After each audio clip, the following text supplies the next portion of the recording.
Let us start our morning math assembly with loud clapping.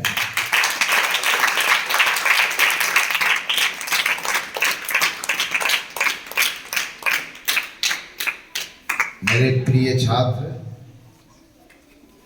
आज के इस morning math assembly में हम चर्चा करेंगे समतुल्य भिन्नों के बारे में।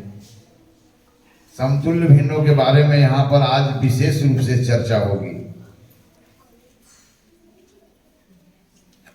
लेकिन अब तक जो आपके साथ चर्चा हो चुकी है उसको विस्तार पूर्वक चर्चा करने के पहले जो चर्चा हो चुकी है उसको संक्षेप रूप में मैं हमेशा कहता हूं, ताकि दूसरा चीज मैं जो कहने वाला हूं उसका लगाव कैसे पहले चीज से जुड़ा हुआ लगाव है या जुड़ा हुआ। आपसे अब तक यह चर्चा हो चुकी है कि भिन्न क्या है। भिन्न का जब हम कोई वस्तु जब वास्तविक कोई वस्तु अपने संपूर्ण का खंड हो तो उस खंडित वस्तु के अमाउंट को हम कैसे दिखाते हैं, और जब वहां पर दिखाते हैं तो हमें दो पूर्ण संख्याओं की जरूरत होती है, जिसमें एक को अंश कहते हैं और एक को हर कहते हैं। हर क्या बताता है और अंश क्या बताता है, इसके बारे में विस्तार पूर्वक चर्चा हो चुकी है। फिर हम यह भी समझे हैं कि वास्तव में जब भिन्नों की बात होती है तब वहां पर सबसे पहले हमें यह जानने की जरूरत होती है कि उस संदर्भ में कौन सी वस्तु पूर्ण वस्तु के रूप में शामिल है। जब तक पूर्ण वस्तु डिसाइड नहीं होता है तब तक हम उसके भाग को हम डिसाइड नहीं कर सकते हैं। इसलिए किसी संदर्भ में अब वन तो कहीं बड़ा भी वन हो जाता है, कहीं वन का जो है पार्ट को भी हम वन समझते हैं, फिर उसके पार्ट को भी वन समझते हैं। तो यहां पर हम देखते हैं कि जब वन की बात आती है तो कौन सा वन यह स्पष्ट हो जाना चाहिए। और वास्तव में जितनी भी संख्याएं हैं वो सब डिसाइड होती है वन से ही। पहले वन डिसाइड होता है, उसके बाद ही डिसाइड हो सकता है कि जीरो क्या है, उसके बाद ही आप समझ सकते हैं कि 1/2 क्या है, इत्यादि इत्यादि। इसलिए सबसे पहले समझ किसकी होनी चाहिए, एक का। अब वही एक कहीं आधे बार आता है, वही एक कहीं 3 गुना आता है, वही एक तरह तरह से आपके उसके अमाउंट आपके सामने आते हैं और फिर तरह तरह की संख्याओं का अस्तित्व उत्पन्न होता है। ओके, तो अभी तक हम लोग जब एक स्पष्ट हो जाता है तभी स्पष्ट होता है कि उसका जो अगला कोई वस्तु है उसका भाग है अथवा नहीं है। भाग है तो कौन सा भाग है ना, इस तरह से समझ सकते हैं। फिर आपके साथ इकाई भिन्नों की भी विस्तार पूर्वक चर्चा हो गई है। एक्चुअली भिन्नों के बारे में जितनी भी बात हम आगे समझेंगे वो सारा बात इकाई भिन्नों की समझ में पर ही आधारित है। जब इकाई भिन्नों को हम बेहतर ढंग से समझ जाते हैं तो फिर सभी बातों को समझना हमारे लिए आसान हो जाता है। क्योंकि हमें कभी कभी पूर्ण वस्तुओं को भी गिननी पड़ती है और कभी कभी खंडित वस्तुओं को भी गिननी पड़ती है। जैसे पूर्ण वस्तुएं एक बार भी नहीं आएगा, एक बार आएगा या कितना बार भी आ सकता है, तो खंडित वस्तु उसी प्रकार उसके साथ भी संख्याएं अनंत जुड़ी हुई है। 0 है, 1 है, 2 है, 3 है, 4 है। लेकिन यह जानना है कि वहां पर अगर हम टुकड़ों को एक मानते हैं तब उसका साइज क्या है और किस साइज के टुकड़ा को हमने एक माना है, और जब भी आपने टुकड़ा किया तब वह किस होल का पार्ट है ये भी वहां पर स्पष्ट हो जाना चाहिए। वास्तव में संसार में 2 ही संख्या का समझ आपको बेहतर अगर आ जाए, 0 का और 1 का, तो गणित आपके लिए आसान हो जाता है। इसलिए सभी संख्याओं में सबसे महत्वपूर्ण जो समझ हमें उत्पन्न करना है वो 0 से और 1 से, बाकी सब चीज उसके आगे की बातें हैं ना। आई तो हम लोग आज समतुल्य भिन्नों के बारे में भी विस्तार पूर्वक चर्चा करेंगे और हम लोग कल के सदन में यह समझ चुके हैं कि दो या दो से अधिक भिन्न उनके अंश और हर भला ही अलग हो, लेकिन वह सेम अमाउंट को बताते हैं, अर्थात तो वह भी सभी टुकड़े को एक दूसरे के ऊपर रखा जाए तो पूर्णतः ढक लेते हैं, है ना। तो ऐसे भिन्नों को हम लोग क्या कहते हैं? समतुल भिन्न, अर्थात जिन भिन्नों में बराबरी का संबंध हो। तो दो या दो से अधिक वैसे भिन्न जिसमें कैसा संबंध हो? बराबरी का संबंध हो, ऐसे भिन्नों को हम लोग क्या कहते हैं? समतुल्य भिन्न। लेकिन समतुल्य भिन्न का निर्णय कैसे कर पाएंगे? तो कल ही हमने जाना है कि उस समतुल्य भिन्नों को हम एक ऐसे समहर भिन्नों में बदलते हैं जिससे उनका हर क्या हो जाए? बराबर हो जाए, या एक ऐसे भिन्नों में बदलते हैं जिससे हर क्या हो जाए? बराबर हो जाए। फिर आप लोग कल सीखा कि एक ही भिन्न के कितने समतुल्य भिन्न हो सकते हैं? कितने हो सकते हैं? अनंत हो सकते हैं। इसलिए दो भिन्नों की तुलना करने के पहले उनमें बराबरी का संबंध है अथवा नहीं है, उनको हम ऐसे भिन्नों में तब्दील करते हैं, परिवर्तित करते हैं, बदलते हैं, जिससे कि उनका हर क्या हो जाए? बराबर हो जाए। माने फ्रैक्शन बिकम कैसा fraction? With same denominator. Okay, कैसा फ्रैक्शन चेंज हो जाए? सेम डिनोमिनेटर हो जाए। तो वहां पर हमारे लिए बड़ा आसान हो जाता है, क्योंकि सब में यूनिट फ्रैक्शंस क्या होते हैं? सेम होते हैं। और यूनिट फ्रैक्शंस का रिपीटेशन जिसमें ज्यादा होता है वो डिसाइड कर देते हैं। और यह सभी निर्णय दिमाग के द्वारा तय नहीं करना है, जो घटनाएं जो घटती है उसके द्वारा तय करना है। वास्तव में हमें कहते हैं कि वैज्ञानिक तरीका क्या है, हमें पढ़ाई वैज्ञानिक तरीका से करना चाहिए, या जीवन में कोई भी निर्णय वैज्ञानिक तरीकों से लेना चाहिए। तो वैज्ञानिक तरीका का मतलब क्या होता है? वैज्ञानिक तरीका का यह अर्थ है कि आप स्वयं अपने नेत्रों से गणितीय घटना का अवलोकन करो। सेकेंड, घटना का जब अवलोकन करोगे तो तुम्हें कुछ न कुछ रिजल्ट प्राप्त होगा, अर्थात प्राप्त परिणाम का संग्रहण करो। फिर उसके बाद प्राप्त परिणाम का तुम विश्लेषण करो, और विश्लेषण करके कोई निर्णय तक पहुंचो, और फिर उस निर्णय को उस परिस्थिति में लागू करो कि तुम्हारा निर्णय सही अथवा नहीं है। यदि गलत है तो फिर से नया आप सिचुएशंस के बारे में विचार करें। इसी को कहते हैं वैज्ञानिक तरीका। यहाँ पर भी हम लोग उसी तरीका का प्रयोग कर रहे हैं। हम आपके सामने गणितीय घटना बहुत सारे घटते हुए देखेंगे आप, और उसको रिजल्ट को प्राप्त करेंगे। रिजल्ट को प्राप्त करने के बाद उसका विश्लेषण करेंगे। फिर आप यह समझ पैदा करेंगे कि दो या दो से अधिक भिन्न है तो उसको समतुल्य भिन्नों में कैसे बदलेंगे, समहर भिन्नों में कैसे बदलेंगे, और समहर भिन्न बदलने के बाद यह कैसे पता चल जाता है कि बराबरी का संबंध है अथवा नहीं है। अंडरस्टैंड? ओके, आइए तो आजा देखिए, हमारी अभी जो आपसे बातचीत हो रही है, इस संदर्भ में हमारे पास यह वस्तु एक माना जाएगा, और जितने भी एक एक है सब एक क्या है? एक जैसे हैं। All ones are similar, all holes are identical. यानी कि यहां पर जो एक की बात की गई वही एक यह है और वही एक यह है। ओके, तो इस संदर्भ में कौन सा एक है डिसाइड हो गया। अब आइए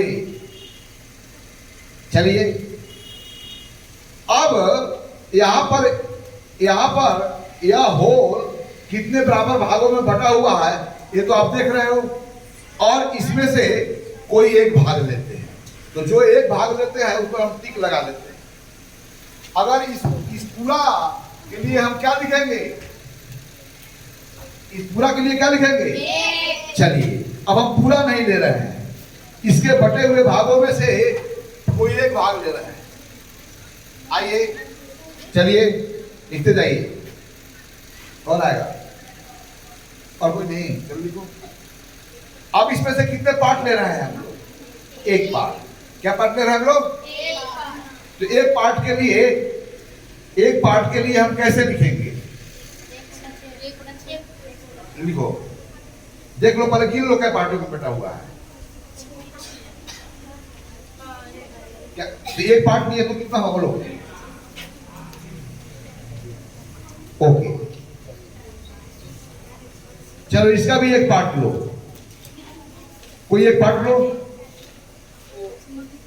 एक टिक लगा दो ऊपर, कौन पार्ट लिया है। चलो इसका भी एक पार्ट लो। अब यहां पर एक ही होल है या एक ही प्रकार के होल है, लेकिन अलग अलग भागों में बटे हुए हैं, कहीं 2 बराबर भागों में, कहीं 3 बराबर भागों में, कहीं 6 बराबर भागों में। ओके, चलिए अब मुझे बताइए, मैं पूछूंगा कि 1/2 कौन है, कहां से कहां तक 1/2 है। एक चलो 1/2 कहां से कहां तक है, चलो। और एक ए जो कितना है, एक पार्ट इसका कौन सा पार्ट है वो, 1/6। कहां से कहां तक 1/6 है। अब यह कितना है बताओ, 1/3 पार्ट। अब चलो, अब यहां पर इसके आधार पर तुमको अब इसमें से एक पार्ट लो, इसका एक पार्ट लो, इसका एक पार्ट लो, और तीनों को ऊपर रखो। देखो तीनों में सबसे बड़ा कौन है, यहां बताओ कौन सा पार्ट बड़ा है, कौन, कहां से कहां तक। चलो उस पार्ट के लिए कौन सी संख्या है, राइट, 1/2 है। अब 1/2 और ये कितना है बोलो, अब 1/2 और 1/3 को एक दूसरे के ऊपर रखो। अब देखो यहां पर दिमाग नहीं लगाना है, एक आपको अगर पता हो गया, अगर एक पता है तो उसका आधा में कितनी उसकी एक की मात्रा समाहित होगी यह भी पता है। अगर एक पता है तो उसके 3 बराबर भागों में उसकी कितनी मात्रा समाहित होगी यह भी पता है। और ये जब पता है तब यहां पर एक दूसरे दोनों टुकड़े को एक दूसरे के ऊपर रखेंगे और तब देखेंगे कि किस टुकड़े का साइज बड़ा है, फिर हम निर्णय करेंगे। ऐसे निर्णय करना है कौन बड़ा है, 1/2। चलो अच्छा, इन तीनों में बताओ कौन सबसे कौन बड़ा है। एक एक टुकड़ा अगर लेते हैं तो सबसे बड़ा कौन है, उसके बाद कौन है, उसके बाद चलो सबको ऑर्डर में लिख दो। और यहां पर जो तुम डिसीजन ले रहे हो, यहां पर जो हमने एक प्रयोग किया, वहां पर 3 टुकड़ों में, 2 टुकड़ों में और 6 टुकड़ों में एक ही संपूर्ण को, यानी एक ही प्रकार के संपूर्ण को डिवाइड करके प्रत्येक ने एक टुकड़ा लिया और एक दूसरे के ऊपर रख करके देखा तो क्या रिजल्ट पाया, 1/2 सबसे बड़ा है, 1/3 उसके बाद है और सबसे छोटा 1/6 है। अब आइए, अब यहां से देखिए, यहां पर जो रिजल्ट प्राप्त हुआ, अब यहां पर गतिविधि करके नहीं, आगे ऐसे सिचुएशंस आएगी जहां पर आपको प्राप्त भिन्नों के द्वारा आपको डिसाइड करना है। तो क्या इनमें बड़ा छोटा होने का कोई पैटर्न दिख रहे हो, यहां पर जो सबसे बड़ा इकाई भिन्न है उसका हर सबसे छोटा है और सबसे छोटा जो इकाई भिन्न है उसका हर क्या है, सबसे बड़ा है। तब इसी को बोलते हैं कि पैटर्न को ऑब्जर्व करना। अब आगे जितने भी यूनिट फ्रैक्शंस आएगी वहां पर गतिविधि करने की आवश्यकता नहीं है। इस गतिविधि करने से जो हमने अनुभव प्राप्त किया उसी अनुभव को अलग अलग परिस्थितियों में लागू करेंगे। ओके, अब दूसरा कोई आवे, आवे दूसरा, आ जाओ।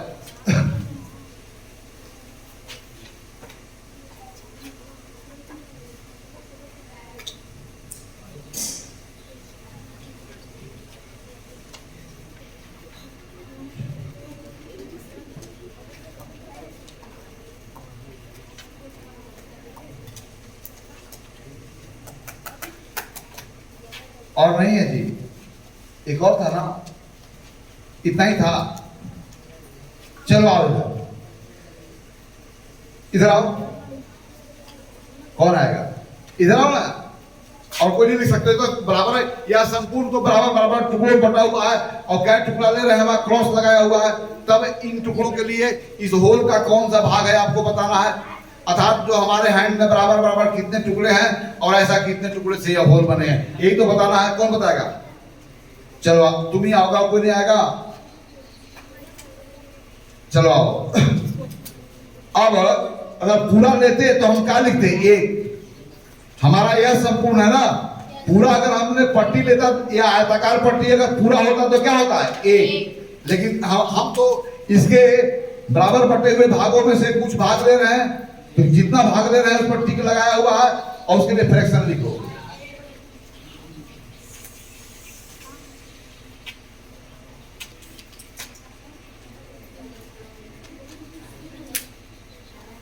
और इसका एक टुकड़ा लो, एक टुकड़ा चलो ले लिया ना।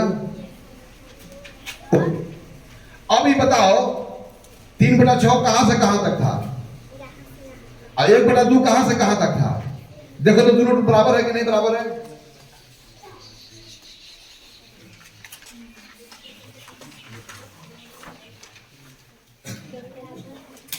तो क्या देख रही है कि 3/6 और 1/2 क्या है? तो क्या लगाओगे चिन्ह? अब देखो इनका यहाँ पर दो भिन्न में बराबरी का संबंध है अर्थात ये समतुल्य भिन्न है।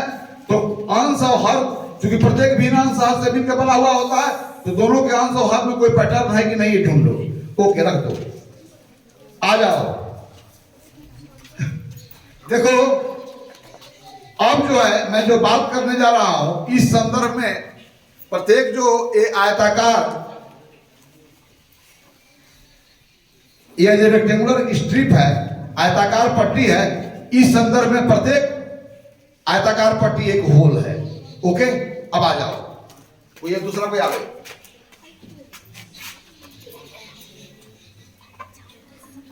आओ दूसरा कोई, चलो कौन आएगा? मैं इसको बताऊंगा, फ्रैक्शन लिखना है। कौन आएगा? आ जाओ तुम।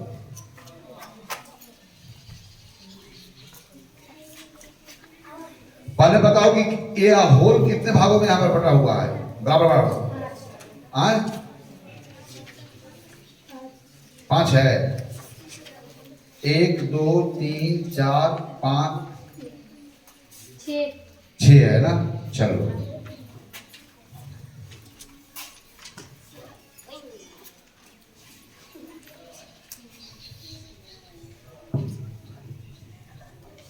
चलो अब 6 अगर पार्ट लेते तो हमारा एक होल होता, लेकिन 6 टुकड़ों से बना हुआ ये होल में से हम सिर्फ 3 टुकड़ा ले रहे हैं।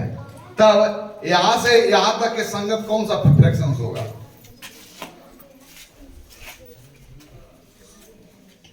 चलो अब वही होल है, सेम होल है, मैं इसका एक टुकड़ा लिया, इसका एक टुकड़ा लिया, क्या लिखेंगे? वेरीफाई। ये रखो आप में।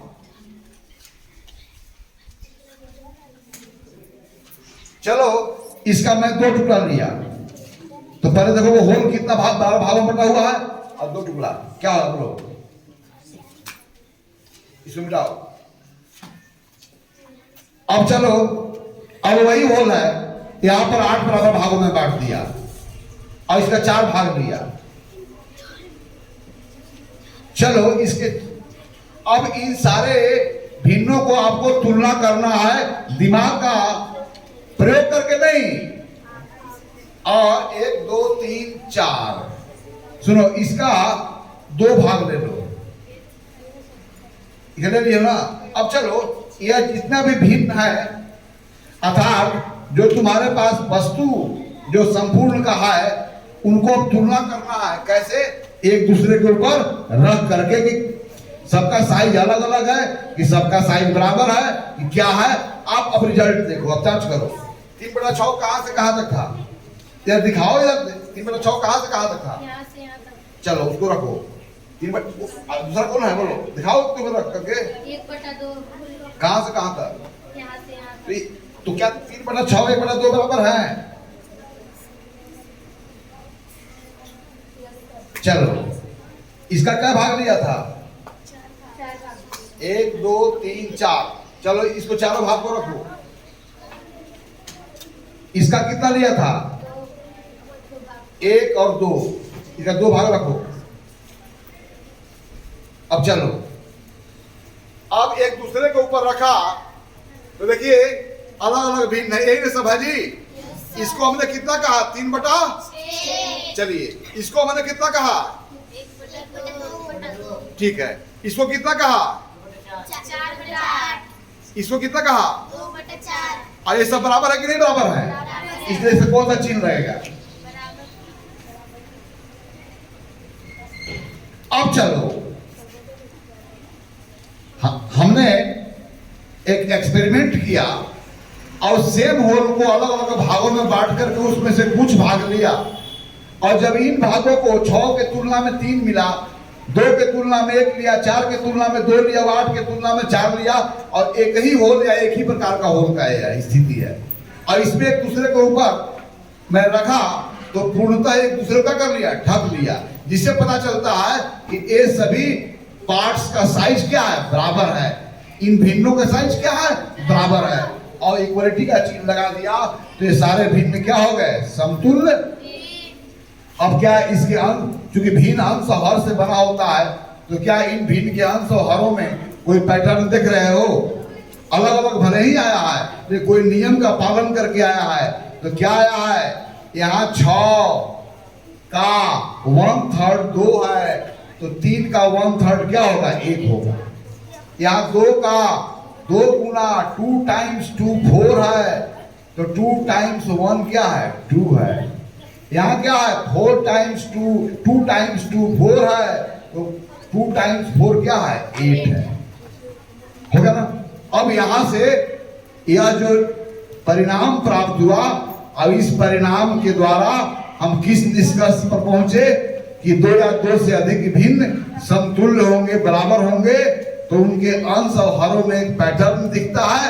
और पैटर्न क्या है कि यदि अंश को k गुना बढ़ा दिया जाए, k कुछ भी हो सकता है, 2 गुना 3 गुना 4 गुना 5 गुना 1 गुना 1.5 गुना कुछ भी हो सकता है। तो किसी अंश को k टाइम्स अगर बढ़ा दिया जाए और हर को भी k टाइम्स इंक्रीज कर दिया जाए, तो नया जो हमें अंश और हर मिलेगा उससे बना भिन्न पूर्व के भिन्न का क्या होगा? बराबर होगा। या किसी हर को k टाइम्स डिक्रीज कर दिया जाए और सेम टाइम में क्या किया जाए? अंश और हर दोनों को, तो वहां पर जो हमें प्राप्त होगा अंश और हर, उससे बना भिन्न क्या होगा? समतुल्य होगा। यह हमने पैटर्न को देखा ना? क्या यह फैक्ट तुम पर लादा नहीं लग गया है? यह फैक्ट को तुम लोगों ने रियलाइज किया। चलिए मिटाइए। आप तो समझ गए? क्लियर हो गया ना जी? तो कोई भी अगर हम भिन्न देंगे तो तुम लोग आकर फटाफट जो है तो एक समतुल्य भिन्न लिखते हुए ना, क्या करना होगा? अब इसे पढ़ेंगे, क्या पढ़ेंगे? कितना बोलो? 3/6 उतना ही है जितना 1/2 उतना ही है जितना, और 4/8 उतना ही है जितना, यानी कि 1/2 और 2/4। अब चलो, और छोटी छोटी बातों में बट गई संसार। देखो ये कितना है बोलो? ये कितना है? और ये कितना है? और 2/4 और 2/4 और 1/2 क्या हो गया है? तो the number which is associated with both parts which are equal is called equivalent fraction. The number which stands for the part of whole is called fractional number, and the number stands for the whole objects is called whole number. Okay? अब देखो, इस whole को मैं कितने भाग में बांटा? 4 भाग में। अब चलो भिन्न की भाषा में, अब इसमें से चारों पार्ट ले लिए, तो इसको कैसे लिखेंगे? क्या लिखेंगे हम लोग? 4/4, और 4/4 क्या होता है? 1। अब चलो इसको भिन्न की भाषा में कैसे लिखेंगे? पूरा दोनों पार्ट लिया गया तो, और 2/2 क्या होता है? 1। ओके, अब चलो यह कितने टुकड़ों में बटी है? अब यानी कि यह होल 5 टुकड़ों से बनी है। अब 5 टुकड़ा हम ले ले तो भिन्न के रूप में कैसे दिखाएंगे? तो 5/5, 2/2 और कितना है? ये सब कितना हो जाता है? तब यहाँ से हमने क्या पैटर्न को डेवलप किया कि कोई भी भिन्न हो और अंश हर दोनों बराबर हो, तो हमेशा हुआ एक पूर्ण वह एक पूर्ण वस्तु को दर्शाता है, वह एक कंप्लीट होल को दर्शाता है, वह एक कंप्लीट यूनिट को दर्शाता है। Okay okay. अब नाउ अब देखते हैं कि इस गतिविधि के द्वारा जो परिणाम आपने प्राप्त किया और उस परिणाम का विश्लेषण करके आप जिस निष्कर्ष तक पहुंचे, अब उसी निष्कर्षों के आधार पर बगैर गतिविधि किए हुए गणितीय तरीकों से मतलब गुना जोड़ भाग करके फटाफट समतुल्य भिन्न लिखना है। ओके चलिए आ जाइए 3/5। 3/5 माने वह होल 5 भागों से मिलकर बना हुआ है और जिन 5 भागों से मिलकर के होल बनता है उसमें से हमारे हैंड में सिर्फ 3 भाग है। अब चलिए उस होल को 5 भागों में, उसी होल को 10 भागों में, तो किसी होल को अगर हम बांटते जाएं तो कितने भागों तक बांटेंगे? या कोई सीमा नहीं है, जब तक चाहे हम बांट सकते हैं। भले ही भौतिक रूप से नहीं बांट सकते हैं लेकिन संख्याओं का प्रयोग करके हम बांटते चले जा सकते हैं। चलो 3/5 कहाँ है इसका? मैं लिख देता हूं 3/5 और हमको देखना है कि इस गतिविधि के द्वारा जो हम लोग फैक्ट को रियलाइज किए उस फैक्ट को अप्लाई करना है। यहां पर 3/5 के 1 2 3 4 ऐसे भिन्नों को लिखना है जो 3/5 के बराबर हो, अर्थात 3/5 के समतुल्य 4 भिन्नों को दिखाना है। इस बात को समझ गए? अब चलिए 1/5 साइज का 3 गो, देखो आप यहाँ सुन लो, 1/5 साइज का कितने हैं? 3 गो है। अब 5 को टुकड़ा है, प्रत्येक टुकड़ा को 2-2 टुकड़ा कर दे तो कुल कितने टुकड़ा हो जाएंगे? 10 टुकड़ा। तब 10 टुकड़ा के तुलना में हम कितना लेंगे कि 5 की तुलना में 3 हो तो 10 की तुलना में कितना होगा? अच्छा ये बताओ कि इस प्रश्न का जब उत्तर दे रहे हो तो तुम दिमाग का प्रयोग कर रहे हो कि अपने आंख से देख रहे हो? हाँ, तब हम गणित में सफल हो रहे हैं। आंख से देखकर उत्तर बताना है। गणित मस्तिष्क का विषय नहीं है, गणित आंख का विषय है। लेकिन आंख घटनाओं को ध्यान पूर्वक अवलोकन करे और उससे तुम खुद रिजल्ट को प्राप्त करो और खुद फैक्ट को रियलाइज करो। यदि ऐसा तुम्हारे अंदर में होने लगा तो समझो कि गणित आप सीखने लगे। ओके कम ऑन, कौन आएगा? तुम आओगी? तुम समझिए कि नहीं समझिए? कुछ अभी तक तुम आए समझ गए तो आ जाओ। तुम तो अपना पूरा मच्छर से कटवा करके तबीयत खराब कर ली है बेचारी। ये मच्छर से इतना कटवाई है ना। चलो आगे से मच्छरदानी का प्रयोग करना ना। कैसा बदसूरत कर दिया है इसका मच्छर, ये समझ गई है। चलो ये पहले तो कहां से, यदि आप समतुल्य भिन्न को लिखने में आपकी शुरुआत अंश से होती है तो मैं समझता हूं कि गणित में आप फेल है। क्योंकि 1/5 साइज के टुकड़ा था तो अब 5 से हुआ क्या हुआ? हम 10 टुकड़ों में बांटेंगे, 11 टुकड़ों में बांटेंगे, 12 टुकड़ों में बांटेंगे, 13 टुकड़ों में बांटेंगे। इसलिए समतुल्य भिन्नों में यदि आप शुरुआत हर से करते हैं तो मैं समझता हूं कि आप सही समझ रहे हैं। क्योंकि आप शुरुआत अंश से क्यों कर रहे हैं? Why you are starting with numerator? First you start with your numerator. 5th size का 3 को है तो 10th साइज का कितने हो जाएंगे? ये तो अपना अनुभव है। एक आम के 5 टुकड़ा में से आपको मिला कितना टुकड़ा? 3 टुकड़ा। उसी आम को अब हम 10 टुकड़ा में बांट दिए तो कितना टुकड़ा दूं जो उसके बराबर हो जाए? ये समझने वाली बात है ना। जो आंख से देखो, आप नहीं समझ पा रही है, ठीक करो। हाँ वेरी फाइन, मैं तुम्हारे साथ हूं ना। चलो अब इसका आंसर लिखो। जब यहाँ पर हर 10 हो गया तो उसके संगत कौन सी अंश आएगी जिससे बना भिन्न पूर्व भिन्न का बराबर हो जाए? Very nice. आप यहां से भी चल सकते हो क्या? कोई जरूरी नहीं कि आप यहीं से, यहां से भी कर सकते हो क्या? वेरी फाइन, गुड, ओके, बहुत अच्छा। क्या नाम है इसका? अतीफा। ये बहुत दिन के बाद आई है, चलो अब मैं तुमसे पूछता हूं अतीफा, इस तरह से मैं अगर आगे एक और ब्रैकेट रख दूं तो यहां पर भी क्या तुम समतुल्य भिन्न लिख लोगी? क्या इसके आगे मैं भी रख दूं तो क्या तुम लिख लोगी? अच्छा बताओ कि यह सिलसिला कब तक चलेगा? कब तक चलेगा? अनंत। हाँ, यह सिलसिला कब तक चलेगा?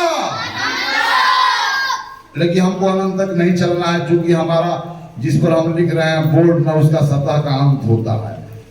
तो अंत सतहों पर जो परिणाम हमें प्राप्त हुआ वह बताता है कि एक समतुल्य भिन्न के अनंत समतुल्य भिन्न का अस्तित्व है। अब जिसमें हमारी रुचि होगी उसको हम लिख डालेंगे। वेरी फाइन लतीफा, अतीफा, वेरी नाइस, ताली बात दो।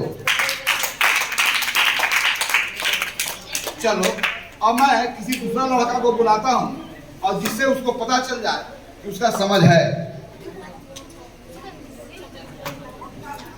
अब आ जाओ, यहाँ पर 7/9 के समतुल्य भिन्न आपको लिखना है। ऐसे 4 भिन्नों को लिखना है, ऐसे आपको 4 भिन्नों को लिखना है। और 4 भिन्नों को लिखने पर आपको एक्सपीरियंस गेन करना है कि आगे भी अनेकों ऐसे भिन्न लिखी जा सकती है जो दिए गए भिन्न से बराबरी का संबंध रखता हो। ओके, आ जाओ, कौन आएगा? कौन आएगा? तुम आओगे, तुम तो आओगे, लास्ट में आओगे, तुम आओगे, तुम आओगे, आ जाओ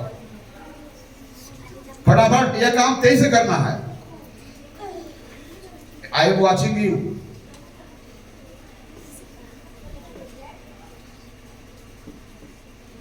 चलो उसको, तुम थोड़ा सा उधर जाओ, आराम करो, पीछे जाओ, आराम करो, जाओ जाओ, आप आराम करो।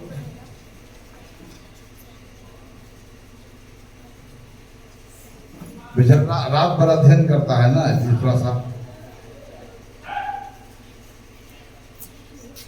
अब सदन की निर्णय करे कि हमारी ये प्यारी छात्रा दी गई भिन्नों के समतुल्य भिन्न में 4 भिन्न दिया जाना था, सही लिखी है? हम तो क्या तारीफ पर बस सकती है? अब तो यह बात समझ में हो गई। तो इससे पता चला कि आप समतुल्य भिन्न को बेहतर ढंग से समझ पाया। और क्या समझा कि दो या दो से अधिक भिन्न में अगर बराबरी का संबंध होगा तो उनके अंश और हरों में एक पैटर्न दिखता है। अब पैटर्न क्या दिखता है?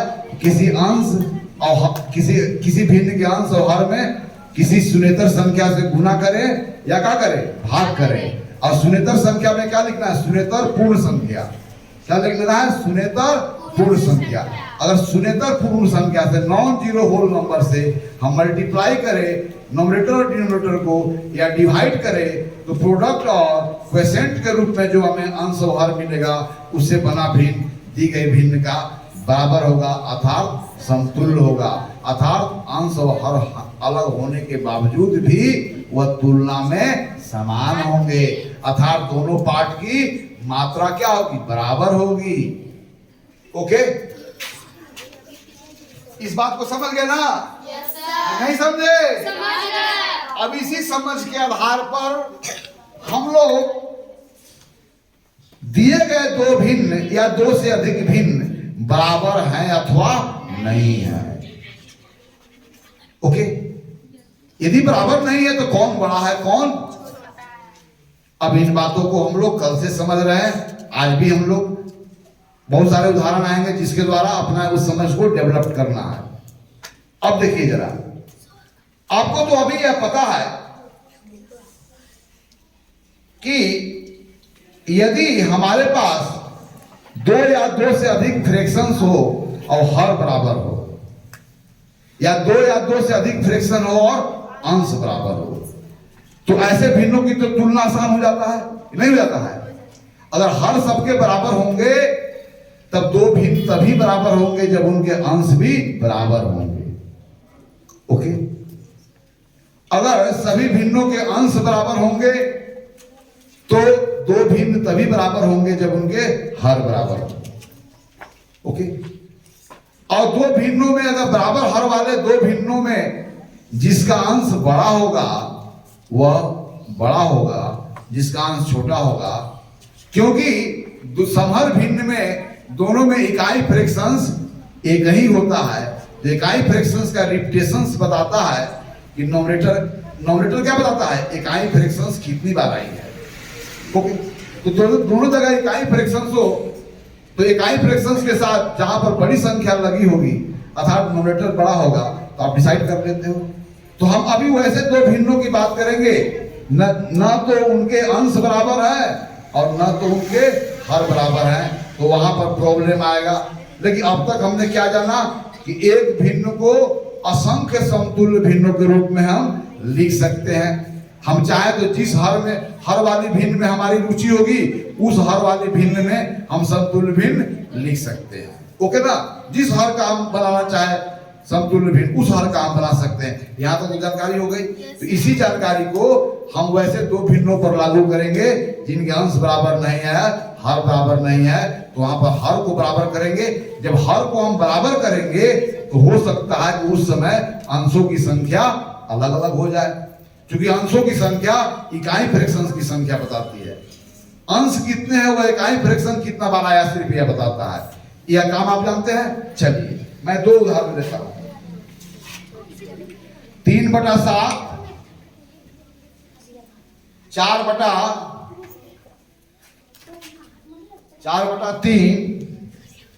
और 2 नहीं छोड़ो 3/7 और 4/3। देखो खत्म हो गया।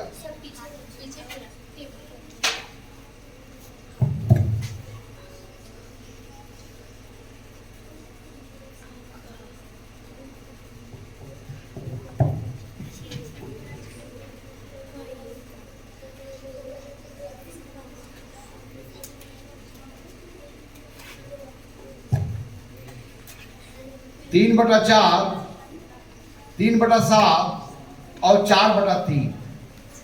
यहां पर दोनों भिन्न है, न तो इनके अंश बराबर है और न तो इनके हर बराबर है।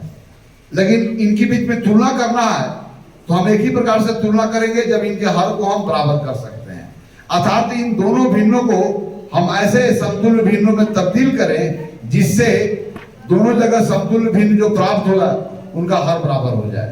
ओके, अब यहां पर 1/7 साइड वाला 3 टाइम्स 1/7, 1/7 कितनी बार है? और यहां पर 1/3 कितनी बार है? 4 टाइम्स 1/3 और 3 times 1/7। Here is 3 times 1/7 and 4 times 1/3। तो 3 times 1/7 अर्थात 1/7 3 बार आया हो और यहाँ पर 1/3 4 बार आया है, तब दोनों भिन्नों में बराबरी का संबंध है अथवा नहीं है, कौन बड़ा है कौन छोटा है। तो फर्स्ट क्या करोगे, इसको आप वैसे भिन्नों में आप परिवर्तित करोगे कि यह इसके समतुल्य हो और यह यहाँ पर जो प्राप्त हो यह इसके समतुल्य हो और दोनों जगह हर क्या हो, बराबर हो। इतना ही टास्क को पूरा करना है। आप ऐसा कर लेते हैं तब आपके लिए काम आसान हो जाएगा बताना कि वह इक्विवेलेंट है अथवा नहीं है, कौन बड़ा है कौन छोटा है, सारी बातों को। आइए आओ, चलो आओ, कौन आएगा? और कोई, तुम तो आते ही हो, और कोई आ सकता है। तो यहां पर आपकी हर को क्या बनाएंगे? यहां पर हर को क्या बनाएंगे? वह 1/7 का 3 है या 1/3 का 4 है, तो कौन सा हर बनाएंगे? अब दोनों जगह संपूर्ण को कितने बराबर भागों में बांटेंगे? 21 भागों में। क्या बांटेंगे हम लोग? तो 21 भागों में बांटेंगे। जब आप 21 भागों में बांटेंगे तो यहाँ पर 60 टुकड़ा है, प्रत्येक में क्या करना होगा? छोटा भाग 3 को। तब यह 3 बड़े भाग में छोटे भाग कितने आ जाएंगे? कितना आ जाएंगे? 6। और यहाँ पर जब 3 भाग में बटा हुआ है तो प्रत्येक 3 भाग में जो बटने के बाद प्रत्येक भाग को भी और 7 छोटे छोटे भागों में बांटोगे तो कुल कितने भाग हो जाएंगे? 28 हो जाएंगे। यहाँ 3 भाग है ना, 4/3 का मतलब है 1/3 4 बार आया है। चलो वह संपूर्ण 3 टुकड़ों से बन के बना हुआ है, उसी संपूर्ण को हम 21 टुकड़ों में हम प्राप्त करना चाहते हैं। तो प्रत्येक 3 टुकड़ा जो है, प्रत्येक टुकड़ा कितने भागों में बांटना होगा? 7 भागों में ना।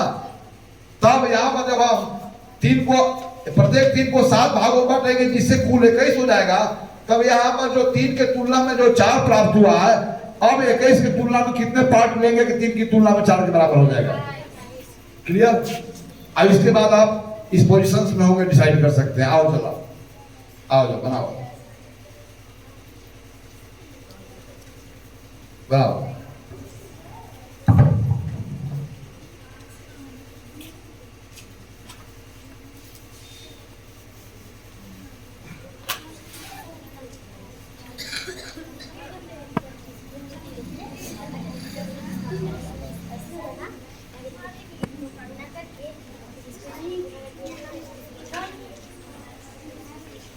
सही है।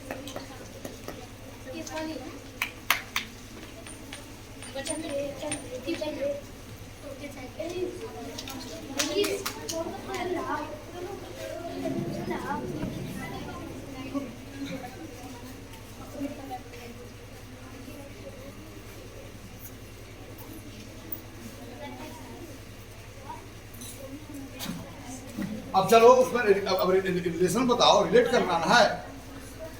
अगर दो भिन्न होंगे या दो भी संख्या होंगे तो या तो दोनों बराबर होंगे या तो एक बड़ा होगा एक छोटा होगा।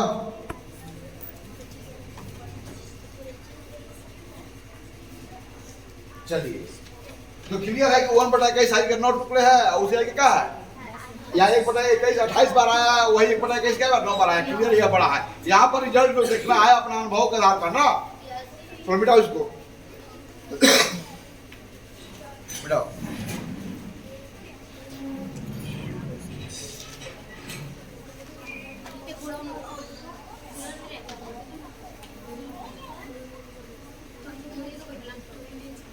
चलो मिटाओ, फेंक दो, फेंक दो, फेंक दो।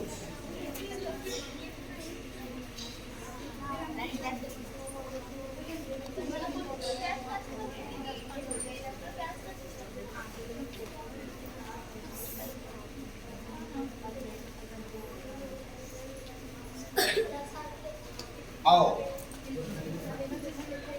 चलो यहाँ पर आओ।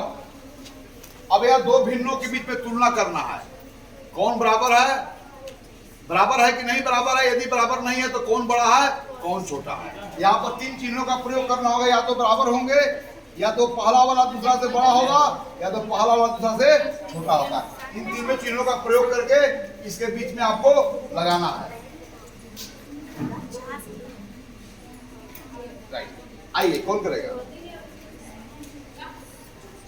और तुम बताइए दिन, चलो आओ।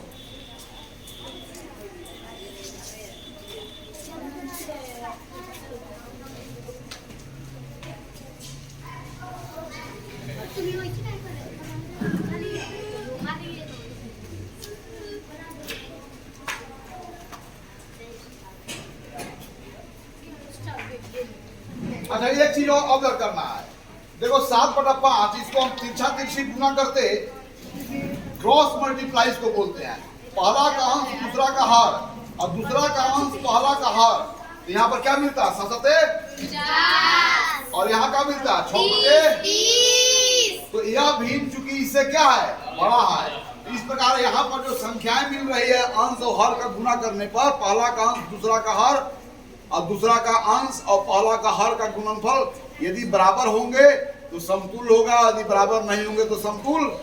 इस इधर वाला बड़ा होगा संख्या तो ये भी इससे बड़ा होगा, इधर वाला बड़ा होगा तो यह इससे बड़ा होगा। ऑब्जर्व भी करते चलो। अब आ जाओ दूसरा भी आ जाओ।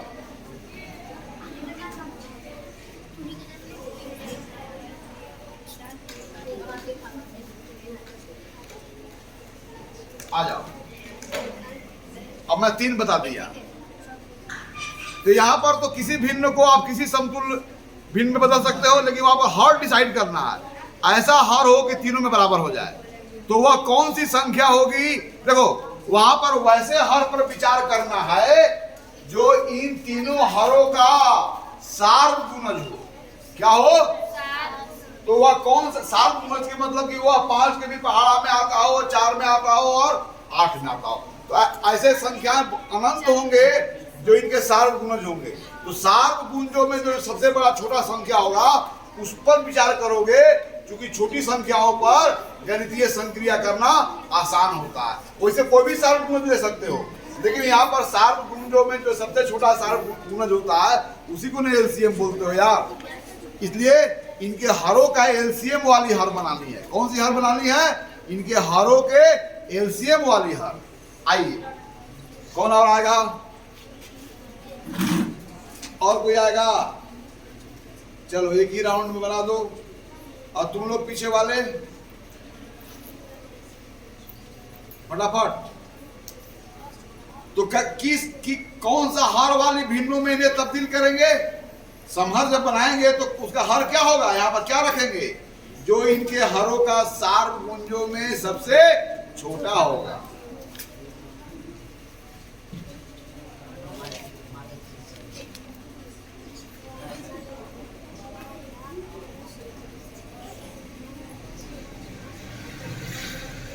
हाँ गलती लिखिए क्या?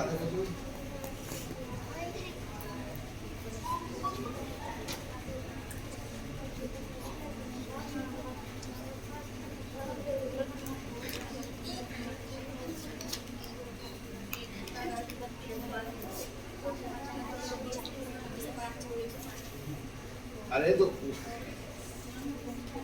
कहाँ गलती बनाई? 2/5 को जब हर 40 किया तो 5 का कितना गुना है? 5 का कितना गुना? वह हर यह हर उस हर का कितना गुना है?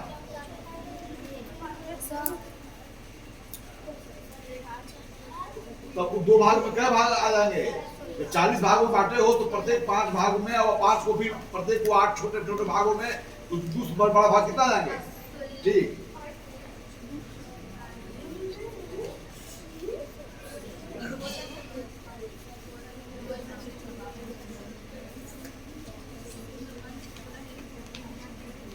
अब चलो, अब इसको असेंडिंग ऑर्डर में लिखा हुआ ना है तो लगा दो चीज। Yes yes. अच्छा यह दोनों में देखो, यह दोनों में कौन बड़ा है बताओ? ये वाला कि ये वाला? अब चलो 3 36 से गुना करो, यहाँ पर क्या मिलेगा? कौन बड़ा है? ये वाला बड़ा ना है? ये वाला बड़ा ना है? यहाँ पंक्ति आई 15 और यहाँ का 8 मिलेगा। अब इसमें देखो 4 7 28, यहाँ पर 28 मिलेगा और यहाँ पर क्या मिलेगा? 24 मिलेगा।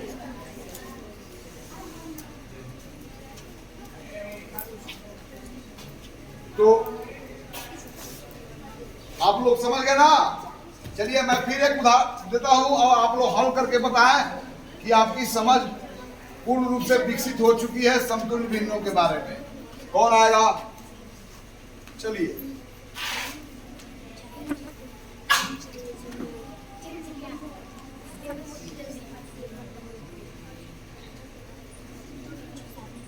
आइए, इन 3 भिन्नों के बीच में तुलना करना है। और कौन आएगा बोलिए? आप लोग आओगे? अब इसका कौन सा संख्या है जो 4 के भी पहाड़े में आता है, 5 के भी पहाड़े में आता है, 2 के पहाड़े में? कौन संख्या? कौन आता है? 20 आता है, 40 आएगा, 80 आएगा। तो हम 20 की बात करेंगे। अर्थात यहाँ पर 1/4 साइज का 3 टुकड़े हैं, तो यहाँ पर 1/20 साइज का उसी होल का कितने टुकड़े होंगे? यहाँ पर 1/5 साइज का 4 टुकड़े हैं, उसमें 1/20 साइज का अगर वह होल होता है तब वहां पर कितने टुकड़े होते? यहाँ पर 2 के तुलना में 5 है, उसी होल को 20 भागों में बांटेंगे तो उसके तुलना में कितने पार्ट लेंगे जिससे 2 के तुलना में 5 के बराबर हो? यही तो काम करना है। अर्थात इन भिन्नों को वैसे समतुल्य भिन्नों में बदलनी है जिससे उनका हर बराबर हो जाए। तो उसके बाद आप इस स्थिति में होते हैं कि उनको आप अंश को देख करके बता सकते हैं कि वो बराबर है अथवा नहीं है, अथवा किस क्रम में वो रखे जा सकते हैं। कौन आएगा? चलो आओ। Your mother is observing you, लेकिन तुमको शायद इसलिए याद है।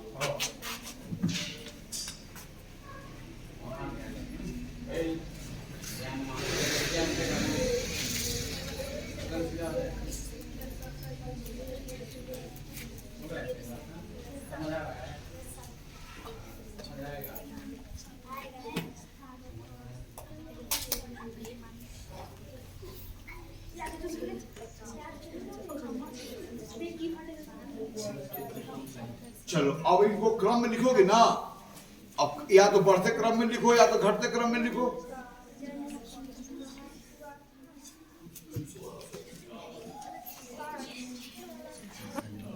किस कलर में लिख रहे हो? ठीक है, लिखो।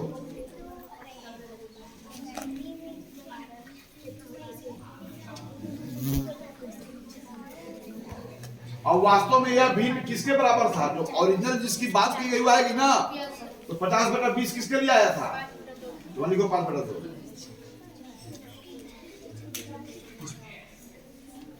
वो किसके लिए आया है? कॉमा लगाओ बीच में। ओके, अब क्लियर हो गया ना? तो और किसको समझ में आया जो बता सकता है आपको? और कोई मैं किसको मैं बोलाऊं जो आप बता सकते हैं? उदाहरण रखूं? चलिए, यह लास्ट सवाल होगा। इस सवाल के बाद आपकी गणित की सदन समाप्त होगा, है ना? और आज हम लोग समतुल्य भिन्नों के बारे में विस्तार पूर्वक चर्चा किए। और दो भिन्नों की बात अगर की गई हो कि कौन बड़ा है कौन छोटा है, तो वहां पर एक और तरीका हम देख रहे हैं कि अंश और हर के आपस में गुना करते हैं, क्रॉस, तिरछा तिरछी। तो जो प्रोडक्ट बड़ा होता है, जिस ओर का प्रोडक्ट बड़ा होता है, उस ओर का भिन्न क्या होता है? बड़ा होता है। चलिए, मैं छोटा ही रखूंगा, मैं ऐसा भिन्न रखूंगा जिसके एलसीएम को जानना बहुत मैंने एक ही बार में जान जाओगे। मैंने उनके सारे गुंजों में सबसे छोटा गुणज को एक ही बार में जान पाओगे ना, लेकिन बाद में आपको इसको डेवलप करना है।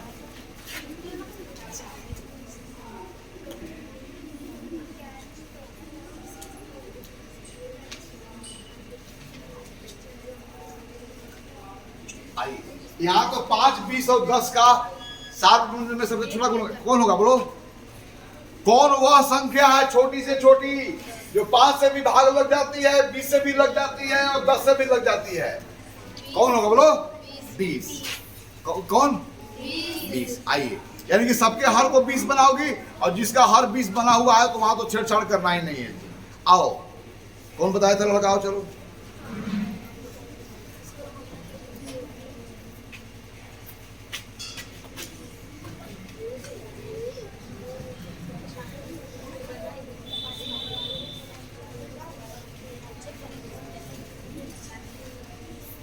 उसको इसी उतार देना, टीपी वाला भी, टीपी वाला भाई है, उसको बदलना नहीं। इसका बात करो।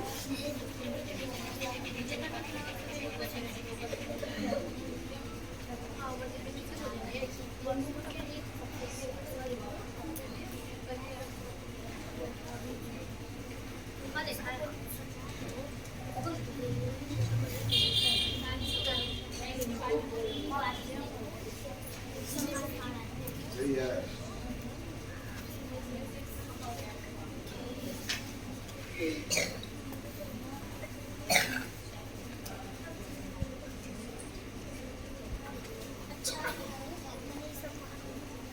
गलत है तुम्हारा, एक गलत कर रही है ना, एक गलत कर रहा है। तुम गलत किसको लग रहा है? कौन सुधारेगा इस बात करके? चलो आ जाओ, तुम आतिफा सुधार सकती हो। चलो आ जाओ, चलो आ जाओ। क्या नाम है तुम्हारा? तो आयुष कुमार है, तो बिना समझ के सही समझा। चलो आओ।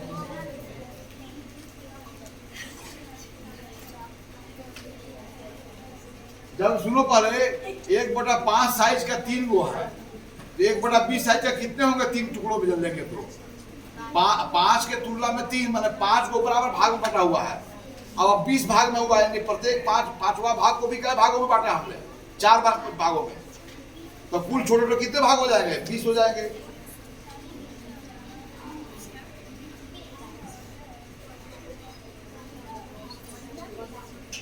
चलो अब इनको असेंडिंग ऑर्डर या डिसेंडिंग ऑर्डर में लिख सकते, लिखो।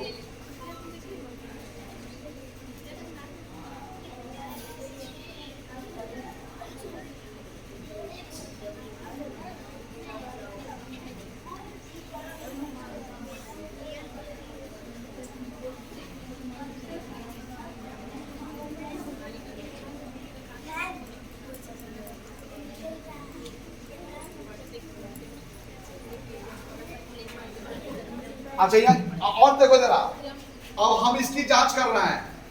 यहाँ पर देखो, क्रॉस मल्टीप्लाई करो, तिरछा तिरछी, तो यहाँ पर क्या संख्या मिलेगा? अब इस ओर क्या मिलेगा? तो कौन बड़ा है? ए बड़ा है कि ए बड़ा है? इसलिए ये अभिन्न का होगा, इससे बड़ा होगा। अब इसमें बात करो, यहाँ पर गुना करो, क्या मिलेगा? अब यहाँ पर इसका अंश और हर का गुना करो, क्या मिलेगा? तो कौन बड़ा है? ए बड़ा है कि ये बड़ा है? तो ईश्वर और भिन्न, इससे क्या होगा? बड़ा होगा। इस यह भी आप दो भिन्न अगर असमान हो या दो भिन्न समान हो तो इसका भी जांच हम अंश और हर को गुना करके, मतलब तिरछा तिरछी गुना करके, यानी